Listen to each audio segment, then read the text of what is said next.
janaalka sahanwade waa janaalka dadweynaha Soomaaliyeed fadlan si aad uga mid noqoto asxaabtiisa ku soo biir oo taaba subscribe button waxaad halkan ka heli doontaa muuqaalo noloshaada wax badan ka bedeli doona aadna ku faa'iido doontid. Assalaamu calaykum intaana u galin mowduuceena maanta waxaan qof walba oo maqlaya ka codsanayaa inaad nagu soo biirto janaalkani waa janaalka dadweynaha Soomaaliyeed fiidiyoogana la wadaagta asxaabtaada si ay ugu dhiiradaan iyaguna qodobadan aan halkan ku xusayno kuwaas oo ah qodobo nafsadaada wax weyn ka bedeli doono. waa 8 qodob kuwaas oo aad ku bedeli karto naftaada. shakhsiyadda haddii si kooban loo micneeyo waa eray ka turjumaya waxa aad tahay. shakhsiyaddaadu waa habka aad u dhaqanto, u fakarto, una muujiso dareenkaaga. waa waxa aad naftaada ku sifayso oo ay ka turjuntaan dadka kale. qof kasta oo bini'aadam ah wuxuu jecel yahay inuu yeesho shakhsiyad wanaagsan. ma jiro qof jecel in xumaan ama sifo aan wanaagsanayn lagu barto ama lagu sifeeyo. haddaba sidee ayaad ku horumarin kartaa shakhsiyaddaada? warbixintan kooban waxaan ka baranaynaa habka ugu habboon ee aad shakhsiyaddaada ku horumarin karto ama naftaada. shakhsiyadda qofka bini'aadamka ah waxay isugu jirtaa 2 qaybood, mid muuqaal ahaaneed, jismi ahaan yacni, iyo mid nafsadeed. haddaba qodobada soo socdo waxay isugu jiraan 2 qaybood ee ka kooban tahay shakhsiyadda bini'aadamka. dabciga bini'aadamka waa cajiib runtii. qodobka koobaad, kalsooni nafsadeed. Allah subxaanahu wa ta'aala markii uu abuurayo makhluuqaadka waxa uu sharfay oo karaameeyay bini'aadamka, waxa uu siiyay caqli iyo fahan ka xeel dheer noolaha kale. haddaba waxaa laga rabaa qofka inuu naftiisa aamino oo uu ku qanco inuu yahay qof muslin ah oo Ilaahay iimaan, karti iyo waxqabadba siiyey. waa inaad aamintaa inaad wax qabsan karto, wax hal abuuri karto oo aad bulsho bedeli karto.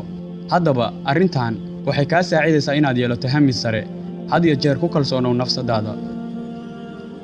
qodobka labaad, hadaf nafsadeed. inaad yeelato yool iyo hadaf aad ku haminayso inaad gaarto waa mid ka mid ah awoodaha bini'aadamku isku dhaafo. qofku waa inuu ku xisaabtamaa waqtigiisa. nolosha qofka waa ay kooban tahay, waxayna martaa marxalado kala duwan. haddaba qofku waa inuu abuurtaa hadaf dhow iyo mid fog.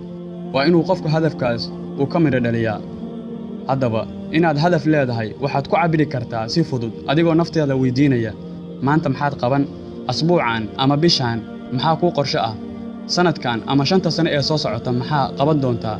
sidee ahaan doontaa naftaada? ma sidan ayaad ahaan doontaa mise isbeddel ayaad samayn doontaa? weydii naftaada mar walba. qodobka saddexaad, samayso asxaab wanaagsan kuuna dhiirigeliya wanaagga mar walba.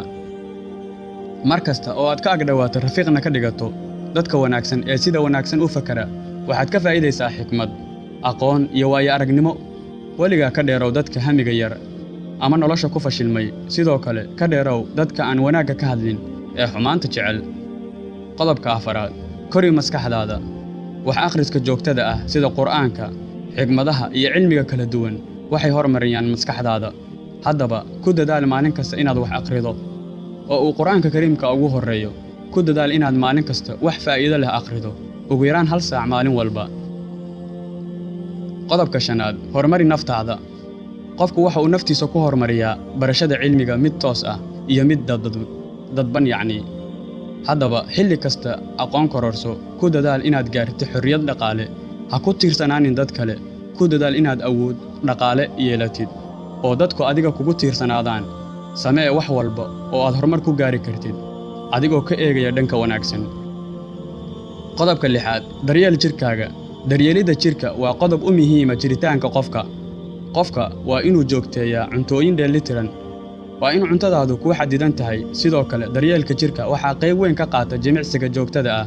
haddaba ku dadaal maalin kasta inaad jimicsi samayso, intuu doona ha ahaadee. cibaadadu waxay qayb weyn ka qaadataa daryeelka jirka. qodobka 7aad, yeelo hami wanaagsan. qorshe kaste oo uu qofku ku dhaqaaqo waa lagu guulaystaa ama lagu guuldaraystaa. haddaba qofku waa inuu mar kaste mustaqbalka wax wanaagsan ka fishaa. wixii aad ku guuldaraysato waa inay khibrad ku ahaataa. waxaad ku guulaysatana waa inaad alle uga mahadcelisaa oo aad ka sii horumarisaa meesha aad marayso hadda, kuna dadaashaa cibaadada Ilaahay si dariiqa nolosha kugu toosto. qodobka 8aad oo ah midka ugu dambeeya, ka toos hurdada xilli hore. waa tallaabada ugu horreysa uguna muhiimsan ee aad dabeecaddaada wax kaga bedeli karto. go'aansa waqti kugu habboon, kuna buuxisa alarmi clock oo toos xilli hore subaxii.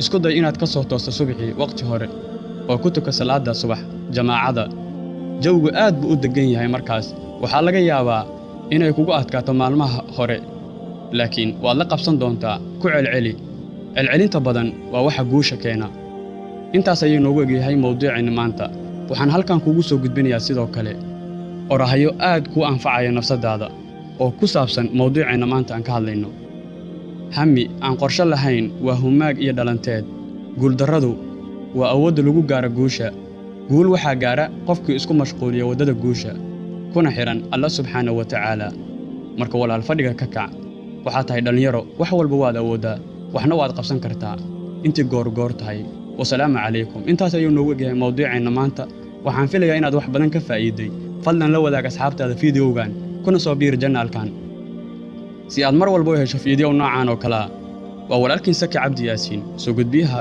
mawduucan aadka u muhiimka ah